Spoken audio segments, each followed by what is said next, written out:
बैत ने हमें सबक ये पढ़ाया है, हुजूर के असहाब ने हमें सबक ये पढ़ाया। तीसरी बात फरमाया वतवासो बिलहक, सिर्फ ये नहीं कि तुम नमाज पढ़ के तो बैठ जाओ, तुमने ना बेनमाजी को नमाज की दावत भी देनी है। मजलूम पर जुल्म होता रहे और कोने में चुप करके बैठे नहीं रहना, बल्कि अगर हाथ पकड़ा जा सकता है तो जालिम का हाथ पकड़ना है। नबी पाक अलैहिस्सलाम ने फरमाया अपने भाई की मदद करो चाहे वो जालिम हो या मजलूम हो, भाई की मदद करो चाहे जालिम हो या मजलूम हो। तो सहाबा ने अर्ज की या रसूल अल्लाह सल्लल्लाहु तआला अलैहि वसल्लम, ये मजलूम की मदद तो समझ में आती है, ये जालिम की मदद कैसे करें? नहीं समझ आ रही है आपको बात? या रसूल अल्लाह सल्लल्लाहु तआला अलैहि वसल्लम, मजलूम के साथ खड़ा होना तो हमारी अकल में आ गया, तो जालिम की मदद कैसे करनी है? तो नबी पाक सल्लल्लाहु तआला अलैहि वसल्लम ने फरमाया जालिम को जुल्म करने से रोक दो, तुमने उसकी मदद कर दी, उसे बाज करो। लेकिन हम तो इतनी जुर्रत ही नहीं रखते बदी को बदी कहने की, इतनी ताकत ही नहीं होती। झूठ को झूठ कहने की हिम्मत,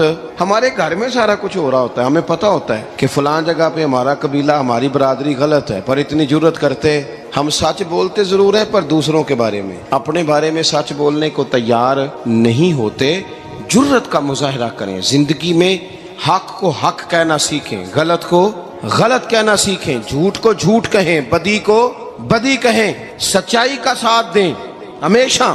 हमने जब तक देखो ना जुल्म होता रहे, ज्यादती होती रहे, अपना दरवाजा अंदर से बंद कर लो, पुत्र बाहर ना जाना। क्यों जी? बाहर उस पे जुल्म हो रहा है, उनके घर आग लगी है, को हमारे घर तो नहीं ना लगी। याद रखना, पड़ोसियों की आग ना बुझाओगे तो अपने घर भी आ जाएगी। अगर मजलूम का हाथ नहीं पकड़ोगे तो जालिम दलेर हो जाएगा। और हमारे जितने भी बुजुर्ग गुजरे उन्होंने जालिमों को जालिम कहा। इमाम अहमद बिन हंबल ने जेल काटी, इमाम आजम अबू हनीफा ने जेल काटी। आजकल लोग कहते हैं मौलाना साहब आपने ना जनाब गलत को गलत नहीं कहना, सियासत की बात नहीं करनी। क्यों जी?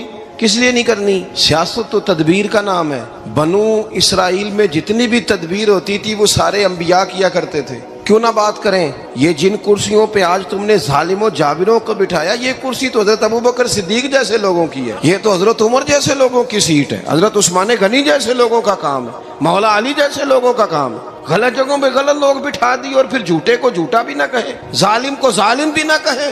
हमसे ना रकम होंगे कसीदे यजीद के, क्योंकि हम लोग तो हुसैन के सीरत निगार हैं। ये क्या बात हुई? आप सच्ची बात ही ना करें, कलीमा हक कहें, हमेशा खरी बात कहें, सच्ची, गरचे अपना नुकसान हो, हक के साथ खड़े होना सीखें। वतवासो बिल हक, सारी आसानी थी, इमाम हुसैन को कोई मसला नहीं था, आराम से बैठे थे। आज कितने मौजों में बैठे हैं, पीर साहिबान, मौलवी साहिबान, खतीब साहिबान, सियासतदान, वडेरे, मौज लगी हुई है। किसी को कुछ नहीं कहना, कुछ कहेंगे तो फिर बंदे मुखालफत करेंगे। तो इमाम हुसैन मस्जिद नबी में जुम्मा पढ़ाते थे, चुप करके बैठे रहते। हुजूर सैयद आलम अलैहिस्सलाम के मज़ार अनवर के पास बैठे थे, बैठे रहते। लेकिन इमाम हुसैन ने फरमाया जालिम हुक्मरान बने तो वो कौमों को तकलीफ देते हैं, वो मिली नुकसान करते हैं, वो उम्मत का चेहरा मोहरा बिगाड़ के रख देते हैं। लिहाजा खड़े होना पड़ता है, कलिमा हक कहना पड़ता है, इलाए कलिमतुल हक के लिए निकलना पड़ता है। आप अपनी जिंदगी के अंदर सच्ची बात करना सीखें। इलेक्शन के दिन आ गए, मेरे एक बड़े मोहब्बत वाले साथी थे, वो आ गए वोट के लिए। वैसे भी ये जो बीमारी हमारे मुल्क में ना जी,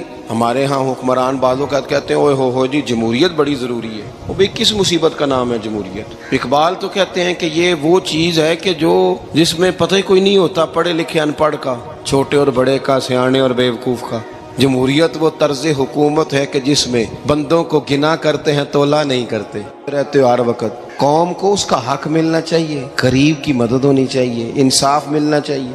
बाकी ये तुम्हारी कहानियां हैं डिक्टेटरशिप और जमहूरियत, और हमें तुम्हारी समझ भी नहीं आती। हर डिक्टेटर के साथ होते हो, बातें जमहूरियत की करते हो, जहां तुम्हारा दिल करता खड़े रहते हो। हमें तो कोई उससे गरज नहीं, काम होना चाहिए। बल्कि जो लोग कुव्वत नाफजा रखते हैं उन्हें समझना चाहिए कि मुल्क की भाग दौड़ हमेशा मजबूत हाथों में रहे और वो इस तरह का निजाम वज़ा करें, मिल बैठे सारे इदारे कि